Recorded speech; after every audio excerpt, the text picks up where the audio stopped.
We'll gather around, we'll call a meeting to order. I guess whenever Tracy's ready, we'll do a roll call. Okay. Meredith? Here. Bevel? Bryant? Here. Coleman? Ferris? Freeman? Gillis? Here. Kidd? Here. Provost? Taylor? Wyatt? Here. Perrin? Light? Here. Gibson? Here. Day? Here. Clark? Smith? Here. Neff? Cooper. If y'all would take a moment to look over the June 17 minutes, see if there's anything that we've left out, any questions or additions.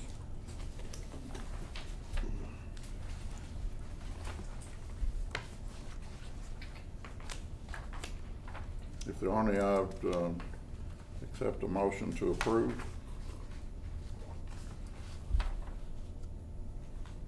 Or we can not approve.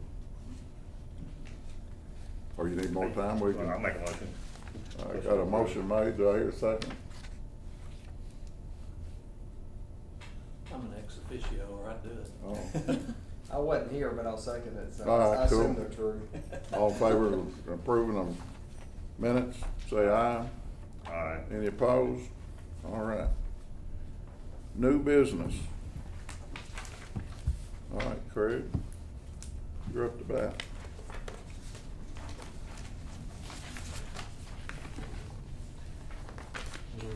I think Roger's gonna give us an update on the 2020 CRS progress report. I believe there's a copy of it attached.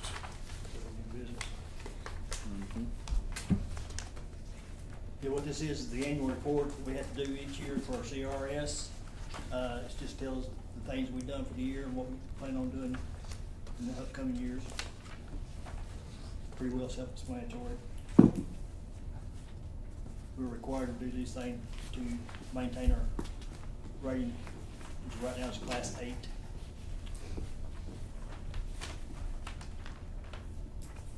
And the 8 is compared to what is? Well, 8 gives you a 10% discount on your flood Right. insurance. The best you can do is a 1, but 10 is 0. Then 9 is a 5% discount. 8 is 10%. So, And with the staff we got, 8's probably gonna be the best we'll get because Then we 8 keep changing her. and 8's better than a 7? No, 8's worse than 7, okay, one's your best. okay. I think a 1 is There's only 2 ones. I think. 50%. I think there's only 2 ones in the whole United States. 1 is it a 50% reduction in flood insurance premiums? I think so. Yeah. So if we do these things, we can perhaps trend to a better rating, or are we stuck at an 8? No, we're actually close to the number of points to get to a 7, but they keep changing the rules. Right. Things that we used to get points for, credit for, are now mandatory things that we don't get points for, so we have to do other things to get the points. And so we seem to be hovering, right there at the verge of becoming a 7. To get down to hazard mitigation grant or hazard mitigation plan, the next one from the county, we do that. Yeah, that gets a lot of points. Yeah, once we update the next hazard mitigation plan and really beef up the flood insurance or the flood portion of that and do all the requirements that are needed to get all the points, we should be able to get to a 7. To get to a 6, I think we're gonna have to change some of our building code requirements as well. So it may be difficult to get to a 6. And then maintaining it. I mean, it's ISO rating, just like the fire department. Right. It's by the same insurance group that does them. They come and rate our community. So, Do we know what the total premium paid in the community is for flood insurance? we do. It's been a while since I've seen the I number. haven't seen the report in a while. Yeah. I think we have to request it now. There's what, less than 2,000 policies. Oh, And so, what average is probably 500 a month. So 8,000 a year. It's been a while since I've seen that report. There's some bigger ones. I know there's some industries that have insurance policies that pay pretty heavy. I know Arkansas Glass Container has a flood insurance policy. I'm sure theirs is not $400 to $500 a year.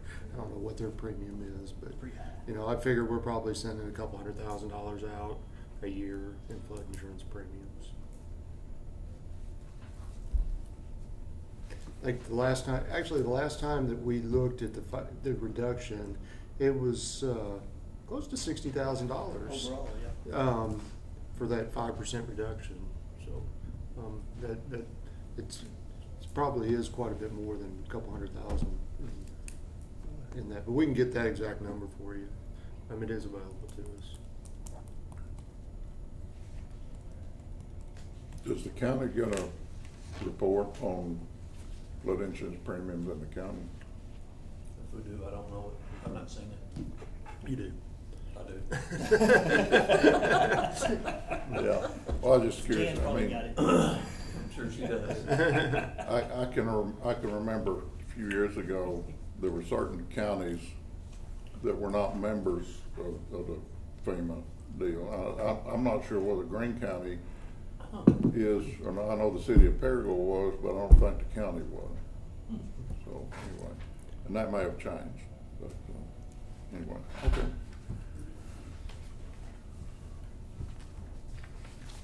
So the report's gone out, so, Order's waiting on the mayor's signature. right, okay.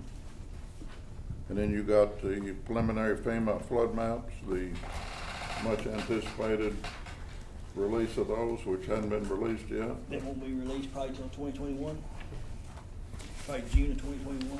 Right. So they sent out a package week. 1st of June. 1st of June. So these are the 1st of July, I mean, sorry. these are the maps, and they've got a preliminary, or the flood insurance rate study with it for all our review, and I don't know, they Countywide, yeah.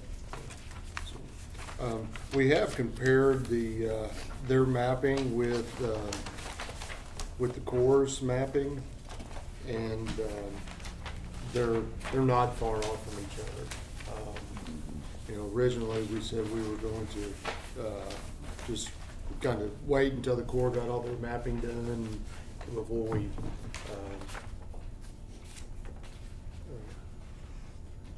updated the maps inside the city limits. But I think what they're proposing is actually a little less restrictive than what the Corps is, in terms of what is mapped as flood zones. So it might be a better alternative just to move forward with what FEMA is proposing.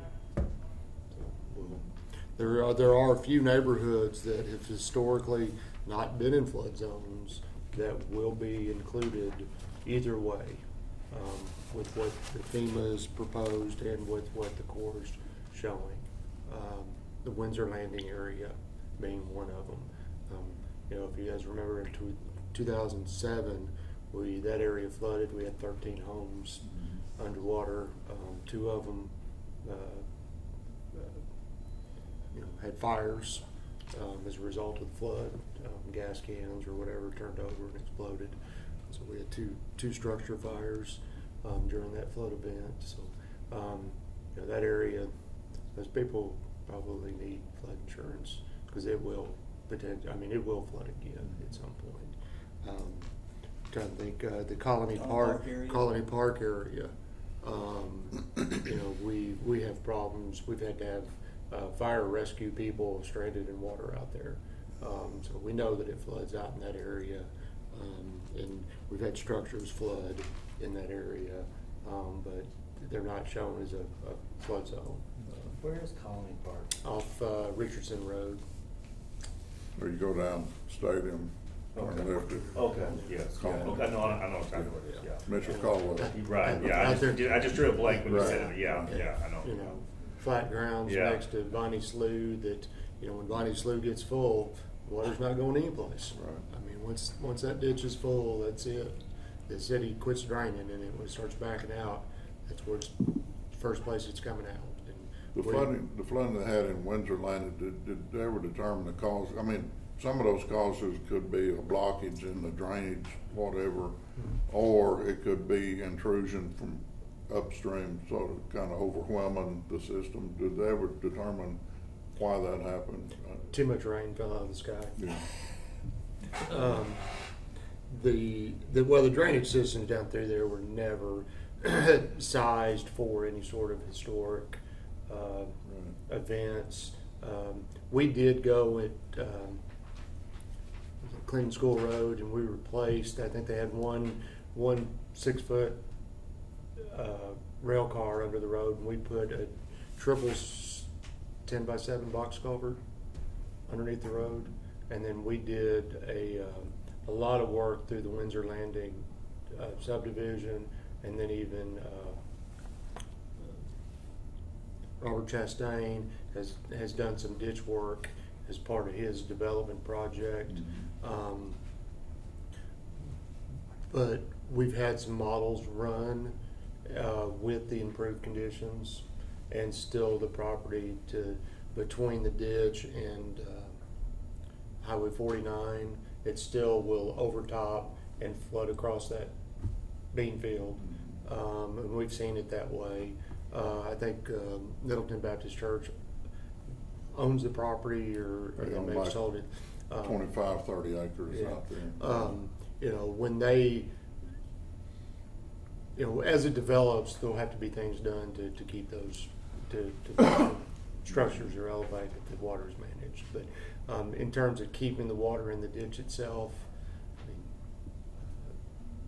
mean, the ditch is much too small for the amount of water that can come through there. Well, I know that when that event occurred, there was some rumors that maybe that was approaching a 500-year event, but I don't think it met that standard, did it? But it certainly exceeded 100-year. I mean, we got a lot of water really quick. I can't remember it. I mean, it was 4 inches in like 45 minutes. I mean, it was just it's the way they come up with what is a 100-year rainfall event and all that. It's based on, for flood events, it's actually on channel flow, and so you compare the flow in the channel to the design flow, or the model flow for that storm event. We didn't have any study data on that channel to say what is the 10-year capacity, the 100-year capacity on the channel. There wasn't any study data. We do have some study data now, but then you'd have to actually go out there and measure the flows to compare them to what the rainfall or what the flow is to get the flood event. There's a difference between a rainfall event and a flood event. Right. There is a distinction between the two. Flood events are based on flows.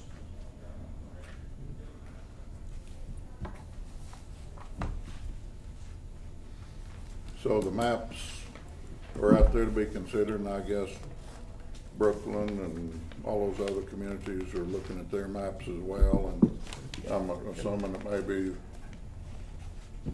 somehow or another they'll, at some point in time, adopt these. Is that kind of what you're thinking, Judd? I think so, yeah. They've seen them really for over a year. We had a meeting in Brooklyn with everybody involved. They went back and kind of everybody had an area in their community that they said this can't be right. FEMA went back and rechecked the numbers and then issued the revised maps, and some of them did change and some changed. But yeah, I think everybody's right now reviewing them and waiting for. So is the public comment over on them? They've already held the last public comment session, and that's over? They've not they'll advertise for the 90-day public comment. Yeah, you get- That hadn't do been another done one? yet. Okay. Yeah. I mean, they've not done the public Okay. comment period. I didn't know They've where done we were at on the it. local government. Okay. That's my understanding. There will be You are another. correct, yeah. And usually after that, isn't it 6 months after that before they become effective? I think they give us 6 What's months this to year? adopt them, or something like that. So the communities will have to adopt them by ordinance. But we will, I think we've got the old maps available on the city website. We'll get these switched out we do have these electronically, so, Yeah. we'll. So on your Edge program, it's got the old information, is it gonna be? No, this is just on our city website, On your city, that okay. you can go to a tab and look at the proposed flood maps. I said, we have the ones that they gave us in 2010 Yeah. on there, and they've been on there since 2010 probably. But we'll switch those out and get these new ones. 2021. Yeah. Almost comical. So, like, if you're wanting to, let's say a developer or somebody's wanting to change some things, you'll have to go through the process of a study and some, possibly some mitigation efforts. Yeah.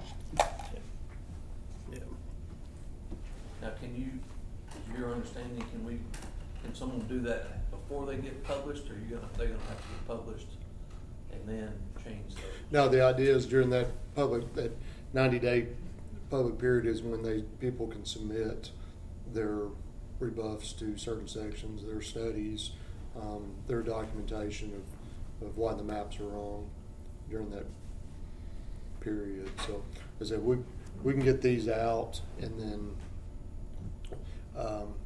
we probably could get a press release too, that to let people know that they're on the city website to look at.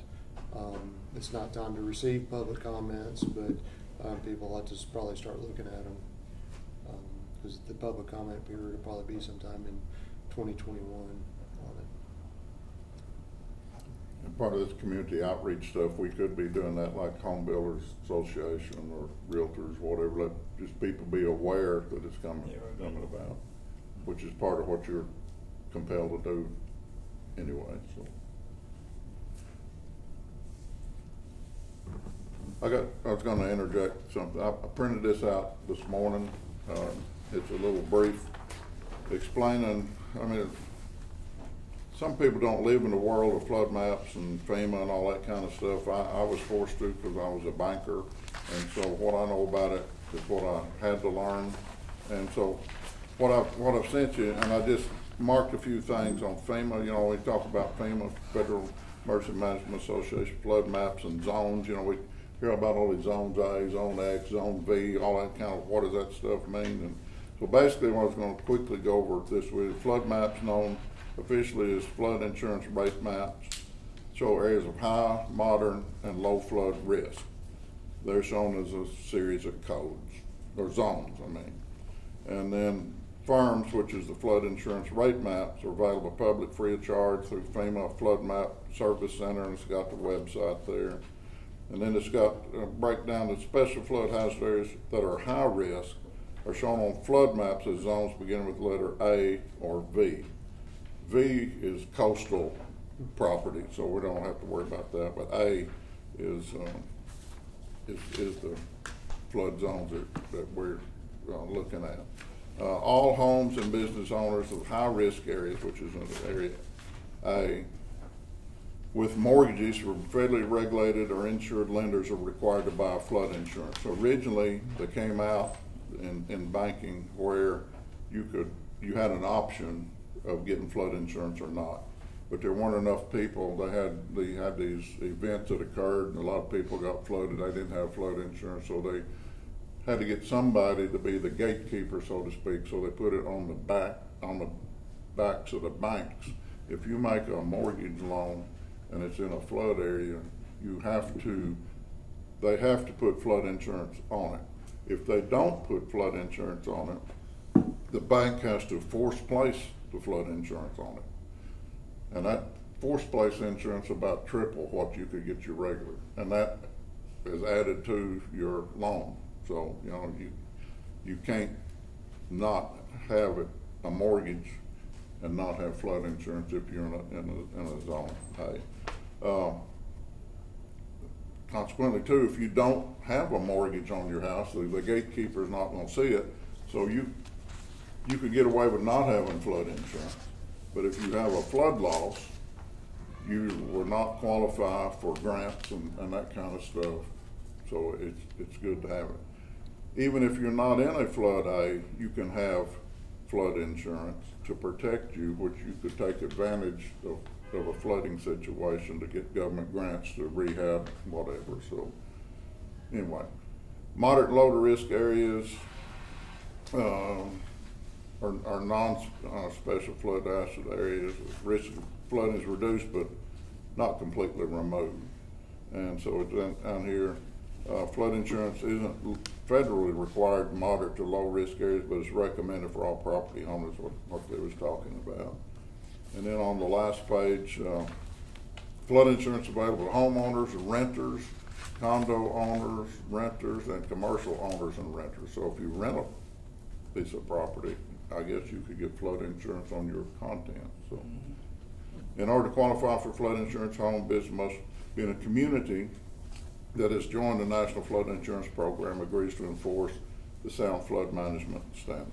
So, and you can only purchase flood insurance through an insurance agent. You cannot buy it directly from FEMA. So those are just some points I thought that might help with the understanding of this. Because a lot of people, they don't deal with it. And you can buy private flood insurance through Lloyd's of London, but the issue with that is if you have private insurance, you do not qualify for the grant programs and other things that FEMA has available if you have flood insurance through them. So you might save a little bit of money on your premium, but if you have a loss, all you're going to get is what you're insured for. FEMA, you can have, if you have their policy, it may be that you get paid for your loss, plus you can get a $30,000 grant for increased cost of compliance. And so they'll help you elevate your structure or do other things. They'll give you an extra $30,000 to work with. Another thing is FEMA won't cancel you. You can have as many flood events and claims on it, they will never cancel you. Lloyd's of London will cancel you after the first one. And some secondary mortgage lenders may not accept Lloyd's of London insurance as well. Does FEMA adjust your premium based on losses? Nope. It's based on charts, based on your elevation in relations to the flood elevation. So that's how it's set, and you can have as many claims. That's the reason why they're giving us money or gave us money to buy out those 5 houses, is because they paid so much on those houses that they know that they're going to pay again. Right. And they said, we'd rather give you the money to buy the houses and tear them down so we don't ever have to pay those again. And so that's what we ended up doing. We bought 4 houses that were severe repetitive loss, which means there's been 4 claims or they've paid over 50% of the value of the structure already. And also on these flood maps, keep in mind that these maps are painted with a broad brush. If there's a knoll out there or a ridge, it may not show up on it. So it may show to be in a flood zone, but the only way to really determine if you get it removed is to do a elevation study. You can have a civil engineer come and do an elevation study that shows this property is above the base flood elevation. You submit that to FEMA, and then they'll issue that you don't have to have that. And I think y'all have, I think I read something that y'all have information of the thing called Lomer's letter map amendment, that y'all have some of that information, but y'all don't have all of them? Is that Oh, we have them all. Okay, so if they issue a letter map amendment, then y'all get a copy of it. Okay. Yeah, we're the local custodians of that information, so we do And it for the community. the city has a floodplains administrator, and I think the county does as well. And who is your county? Jan Biggers. And Jan does Bono, Brooklyn, Bay. Smaller communities that can't afford it, I guess. Right. There's another statement on here that's on the bottom of the first page. There is at least a 1 in 4 chance of a flood occurring during a 30-year mortgage on a high-risk area. It's 25%. If you live in a high-risk area, there's a 25% chance that your structure will flood during a 30-year mortgage. Yeah. And you have to wonder, why would anybody have a house? Well, one, it's an economic thing, because the developer, the builder, it's cheaper to buy land that nobody wants. Yeah. they build it and put it on the back of the property owner, and then they're gone, and then the property owner, you know, is stuck with it, so. Y'all don't, obviously, there's also floodways, which is next to the navigable stream or whatever, and then the regular flood zones, but y'all won't permit any structure to be built in a floodway. We actually do. You have to do a no-rise study. Right. But we're not gonna allow like a house to be built in a floodway. We do have some industries out in the industrial park that are located in the floodway, and we've allowed some additions to their buildings. They have to do a no-rise certificate to show that what they're doing is not gonna increase the flood level. But yeah, the city does allow some structures in the floodway. You know, if you're putting a drainage pipe in a ditch, you're putting a structure in the floodway. So, I mean, we do allow road signs and other things to be placed in the floodway.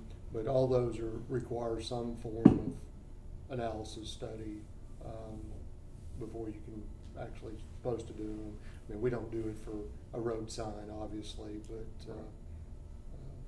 we do for drainage pipes and everything else. But we do allow some types of structures in the floodway. We've got a subdivision came to the city council or to the planning commission last night that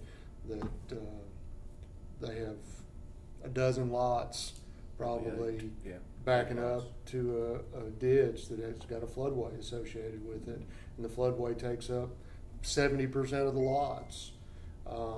You know, so they got tabled last night at, actually it was just for comment, wasn't it? So that's what they said. Yeah.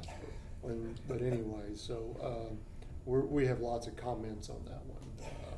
We're going to try to figure out how better to do that rather than putting 12 more properties in a flood-prone area. We'll try to figure out how best to do that. But well, and another thing, I was reading something about in these, when you look at the flood insurance and how you calculate the premium or whatever, a lot of people just think of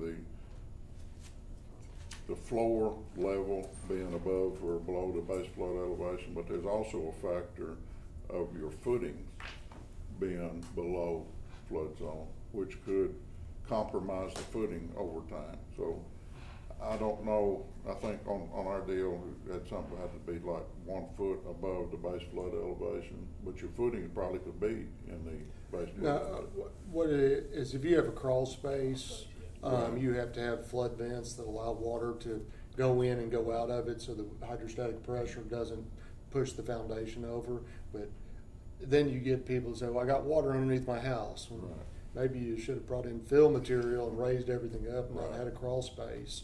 But FEMA does allow water to enter and exit crawl spaces underneath houses.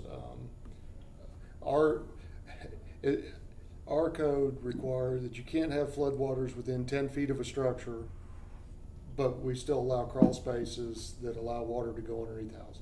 You know, there's a few contradictions. We try to discourage any sort of crawl spaces in flood zones. We'd rather see you bring in fill material and raise everything up, and you can get it.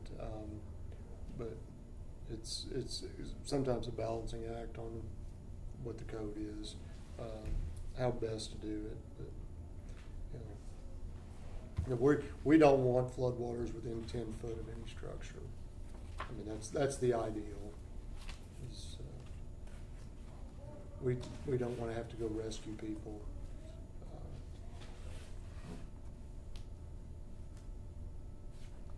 If there's anything I've learned about being on the council, how many times I email Craig and it's like we can't go back in time and fix the old regulations, you know? And so it's I guess it was a few years ago we had that big last flood event. I think we had over 300 structures in Jonesboro flood back just a few years ago, and most of those were in non-regulatory flood zones. So those are areas that weren't mapped by FEMA.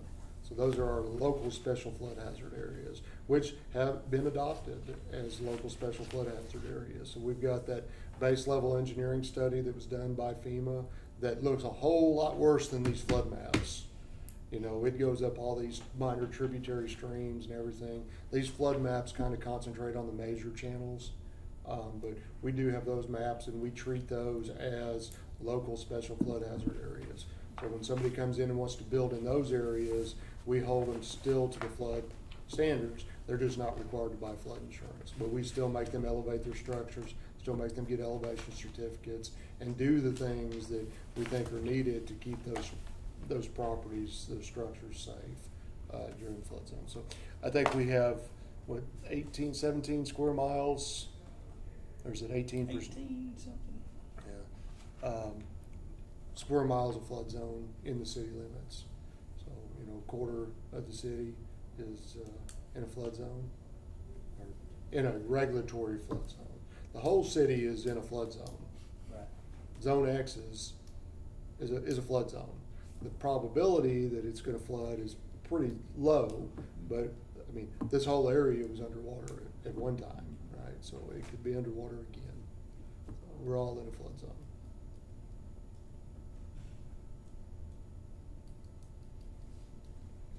Okay. Any other new business?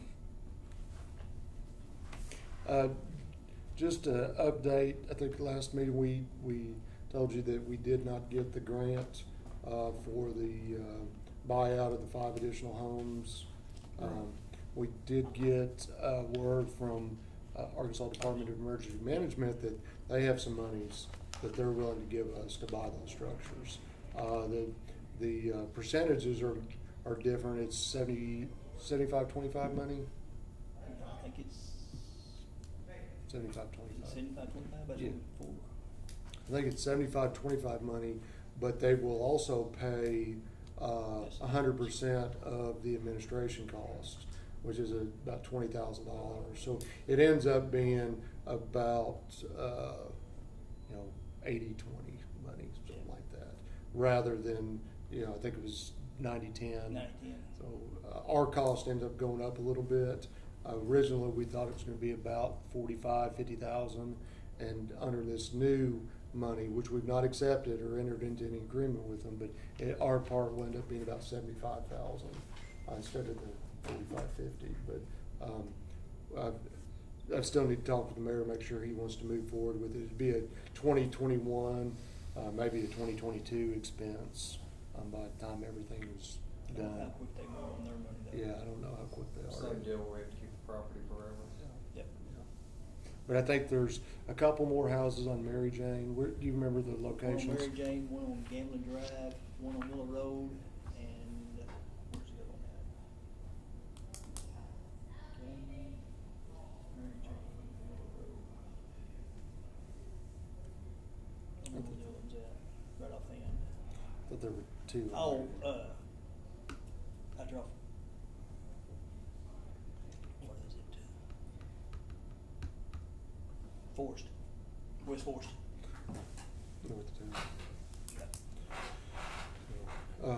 So we may end up getting some monies to tear down 4 additional houses. And the ones that you've demolished already, what are going, they just green space now? Yep. Yeah, we gave one of them to City Water and Light, or swapped it with City Water and Light, because it was next to their wastewater plant area, and so they wanted it, and so we transferred title on that one. The other 3 are just being mowed. There's two properties right next to each other on Mary Jane. Honestly, we'd like to find the funds to buy every house along that side of the road and get them all down. They're all in the floodway. They're just not severe repetitive loss. There's a couple repetitive loss buildings down through there, but ultimately we'd like to see all those houses taken out on that out of the floodway. Great potential for future loss right there. Yeah. And people in that neighborhood have had to be rescued by fire truck and boat and everything else before. I mean, we need to get people away from those sources. I mean, I don't think that we're going to be able to build our way out of areas that flood. We can't go and open up every ditch and make them large enough so we can keep all the water in the ditches every time it rains.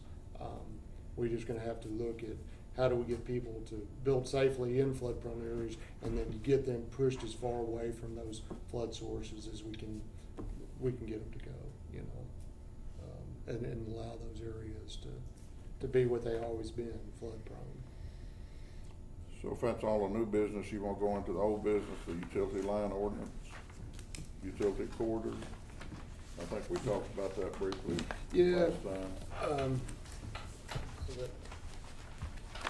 I think at the last meeting, we said we'd send out some information on what the utility corridors, I think it was in northwest Arkansas, is doing. And this is just exactly what they had published.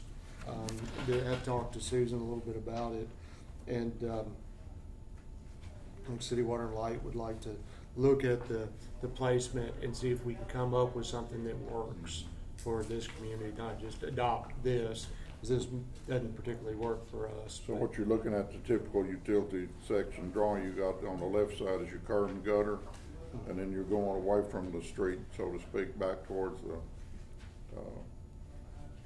then you're seeing like the green space sidewalk, and then the, I guess the power poles that sit in there, and it shows like the sewer, gas lines, water lines, all of that. So. Yeah. So if I'm interpreting this right, then the gas line people would have a more or less designated corridor to put their gas lines, rather than first one in there gets to pick and choose whatever. Right.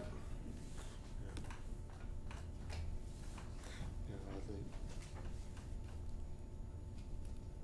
Like Craig said, we want to work with the city on this, because you look at some of our typicals that are in some of the plans that we approve, and we had the water and sewer on separate sides of the road.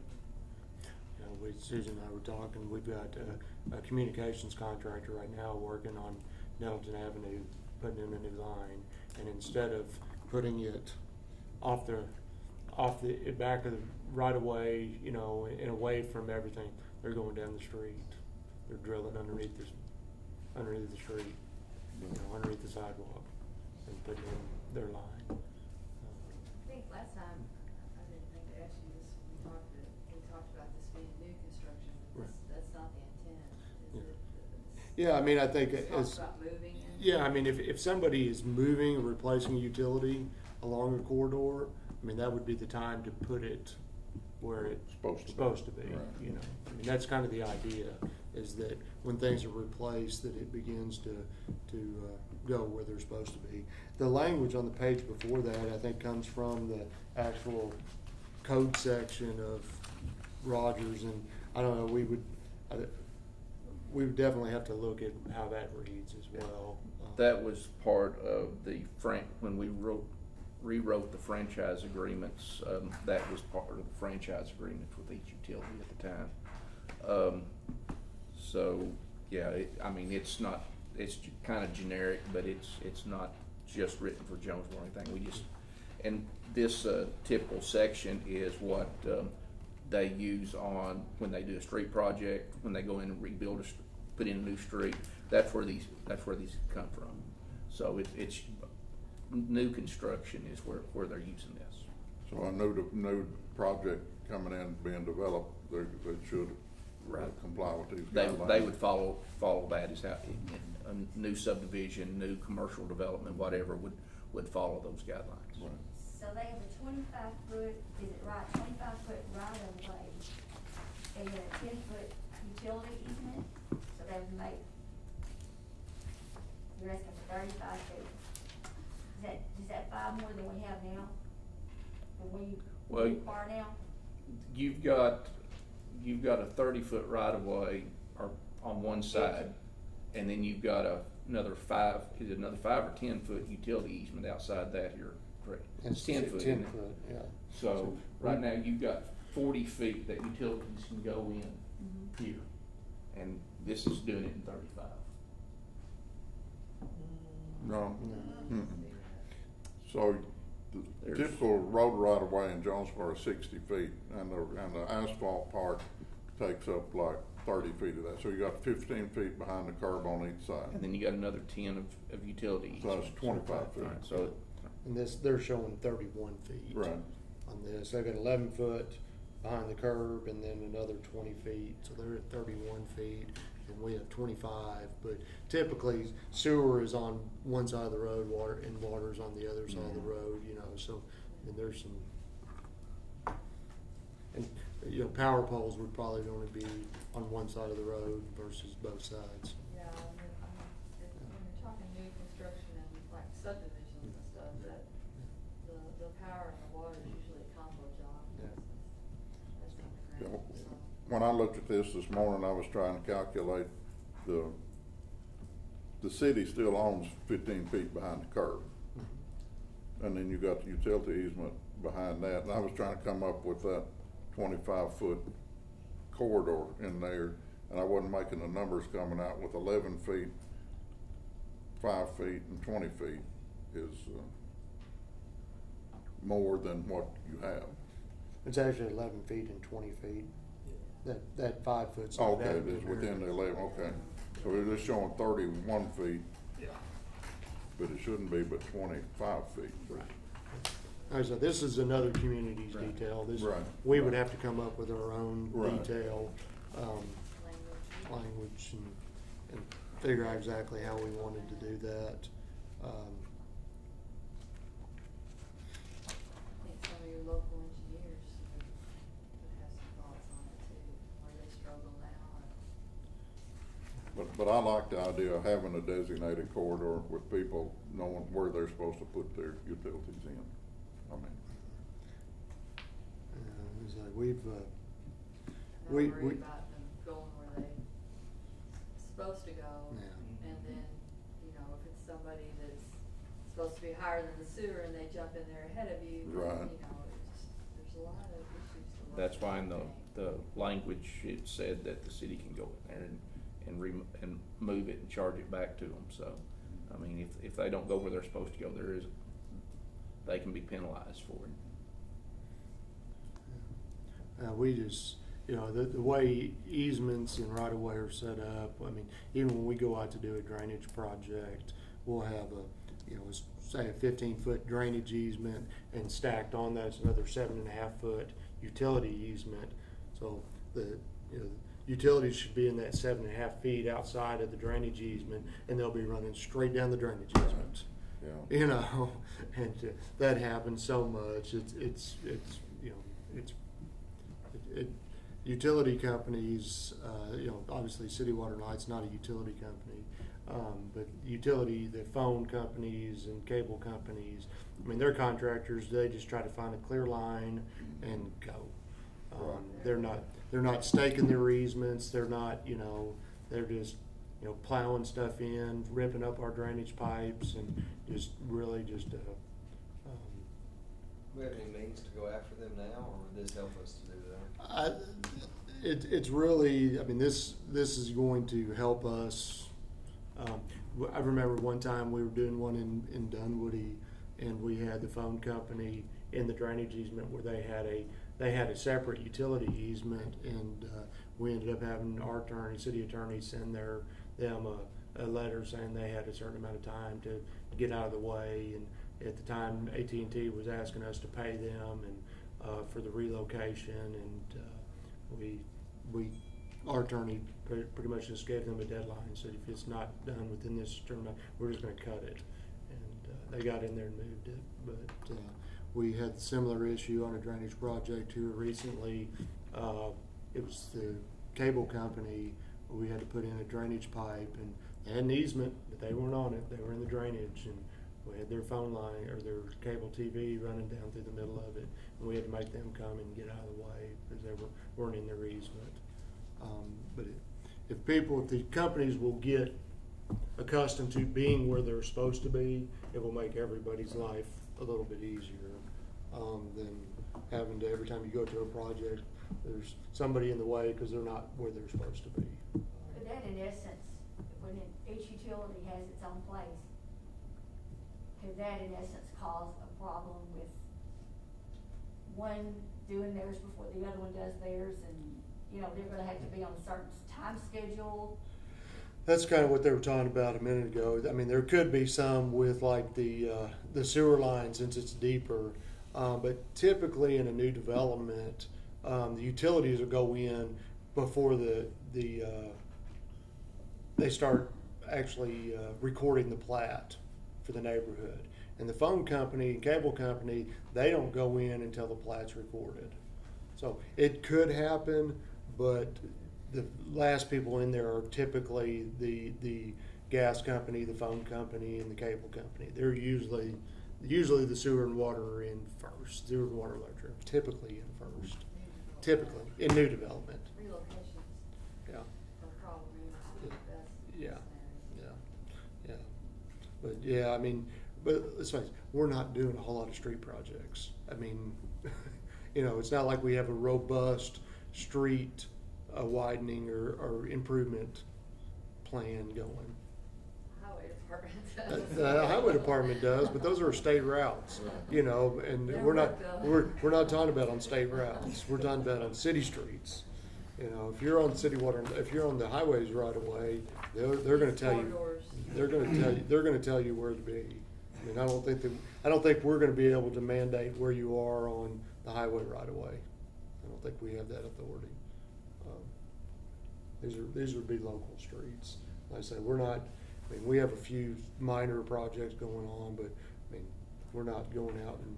I mean, the one that comes to mind is South Caraway. You know, and we've already adjusted the sewer, or the city water and light has. Actually, we're designing around the sewer, and then the power poles have been moved out to the backside of the right of way, and you know, so. But the phone companies, you know, they're going to have to relocate at some point. We'd like them, when they go back in, to go where we want them to, rather than just, you know, where they want to be. You know. But that's still years away as well. So, anything else on the corridors anybody want to bring up, or we want to go to the duplex exemption discussion that we talked about last time? We was talking about where they're combining multiple single families, putting up a duplex. I can recap what the issue that we have with duplexes is, and then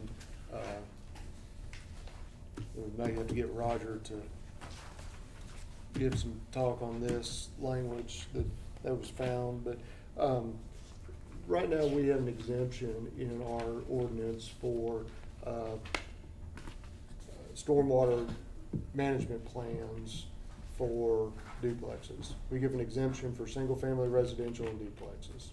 Those are the two exemptions that are in code. There's a couple other for square footages, but those are the two primary ones.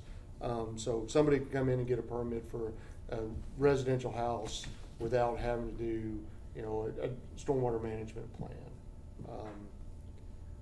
And for a duplex. The issue that we're having is that people are buying up multiple lots adjacent to each other, and they're existing lots, and they meet the requirement for a duplex, but they'll have 2 or 3 of them together, and they'll have a common driveway, common parking lot, but they're going to end up having multiple duplexes, and they're exempt. They're not doing any sort of stormwater plan for the site. We don't get the information. We don't get a parking lot plan. We don't get to see the grades or anything like that. They come in, we're building a duplex on this lot, here's your permit. They're exempt. We've had one just recently that came in, and that there's gonna be 3 adjacent duplexes, and they built a parking lot. Our code says that you can't store floodwaters more than 6 inches deep in a parking lot. It was going to be over 18 inches of floodwater in their parking lot. You know, they didn't meet the code requirements, but there was no check on it. And the reason we found it was they constructed their driveway inappropriately. Our code requires that you come off the street and you rise 6 inches in the first 15 feet to keep the street water from going onto private property. They inverted, they dropped it from the street and had the driveway going onto their property. So water's come down the street and goes right onto the property, and then had no place to go, and it just turned into a big pond, and kind of a mess. And that's one that brought this kind of delight to us, that we probably need a little bit better oversight on what's going on those multiple lot type duplex developments. And possibly even just the single duplex that's going in as an infill. I mean, I don't know that we need to have them do a detention system or anything like that. But we need to make sure that they're meeting the code requirements and not building their own flood hazard. And that's what this one did. I mean, basically they had the opportunity to fill their site and get themselves high and dry, and they didn't do it. Well, they're doing it now. They're ripping out the whole parking lot. It's all out now. It's all Is it ripped. concreted? Yeah. Yeah, it's all piled next to the road, and we're ripping the whole thing out and putting it back in. Might Correct some of the same elevation. thing happen with C2? I mean, I know we went back and cleaned up C2, which was good, but couldn't we see people buying multiple C2s side by side and doing something similar? But it's commercial's not exempt from stormwater. Okay, gotcha. Even if we're building a duplex on the C2? Right. Okay, got it. Yeah. But on a R1 lot, which is a single family, a lot of these in town like 40 feet wide or whatever. And so you had to change the zoning to put a duplex in? Yes. And so that would be one of the first steps if they're applying for a zoning change, that you couldn't you capture? Well, not really at the time of zoning, you're not gonna be able to, but, because they're not even required to submit what they wanna do, besides that they wanna change the zone. So, they're not required to submit a set of plans when they do a rezone. It's just the legal description of the lot and the ordinance to change it. If you took duplexes out of the exemption, would take care of most of Craig's problems. Yeah, but by taking it out, then do you say, okay, for every duplex, then you have to have your own on-site stormwater management system? And that's not really the intent for them to put in, detention ponds for a duplex or anything like that. It's more,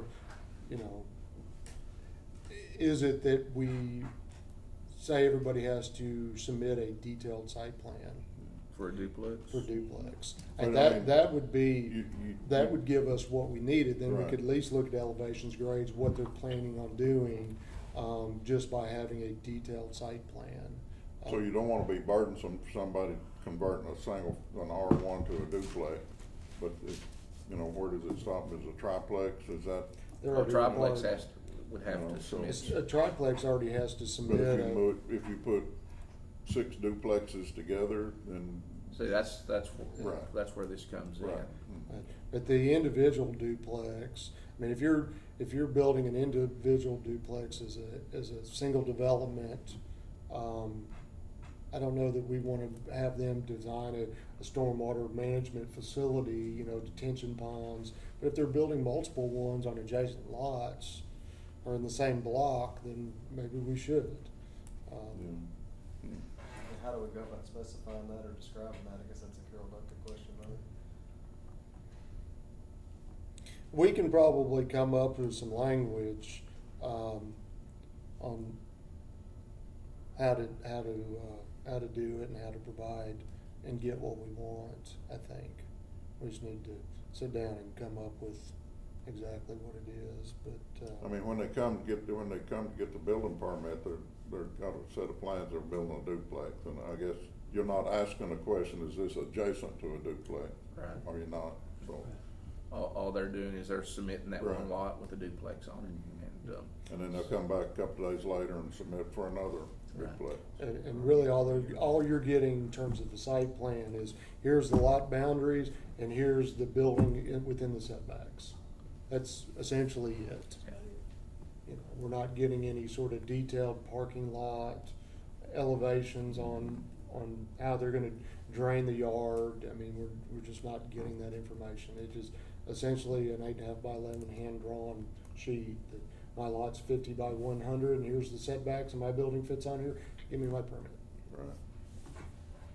Could you have a two-tiered system or like a flow chart to where it's just a lot in the middle, whatever, and they're just putting a run-of-the-mill duplex, you look at it and say there is no further, you get your permit, whereas they submit something else and say, well, this triggers this, let's kick it over here to they might would argue you're not being fair then, I don't know, but I mean, that's something we could look at. I mean, this area over here off Washington and, I mean, you have multiple vacant lots and you have proposals coming in where, you know, we've got 5 lots down through here and we're gonna do one common parking lot and we're gonna build duplexes on each one of these. We're not doing any sort of replatting or anything. The lots already exist. Everything's good to go. And so we're not getting any sort of stormwater mitigation for this parking lot that they're building. This increased impervious area, and if it were a single-family house, they'd have a little bitty driveway, and that would be it. But they're building, I mean, parking lots. I think this one, they've got 3 cars per unit, I think. Probably.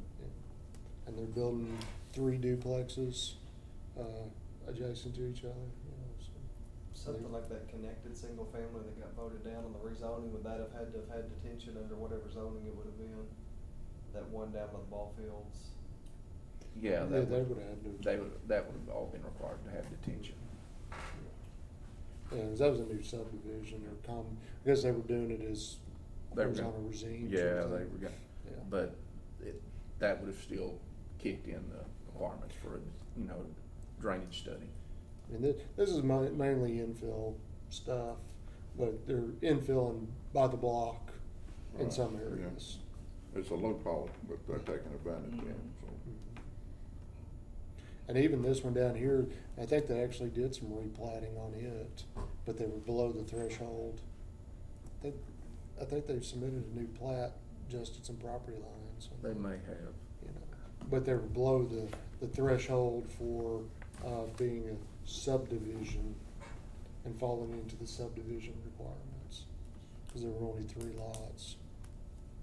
You know, so they're trying to stay under the, they're effectively loopholing the rules, to get what they want to do, and then ending up with a problem. I mean, had they not done the driveway improperly, we would have never caught this one down here until we got that big rainfall event, and then they would have said, "My property floods. City, what are you going to do about it?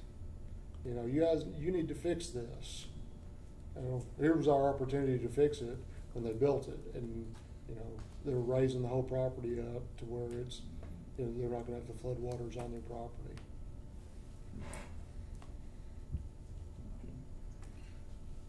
We're gonna move on to any other communication? Y'all got anything? We're still gonna do a bus tour, but that's after the coronavirus goes away, we find a cure. 2022, right? Yeah. Thinking a virtual bus tour. Yeah. Send a drone out. Yeah. Virtual bus tour. We could probably pull that off. Public comments, everybody here's a member, so I'm gonna go around. You got anything? Yes, sir. Good. Nothing? City? Good. Okay. I would accept a motion to adjourn. So moved. Second. All in favor, say aye. Aye. Have a donut hole. Yeah.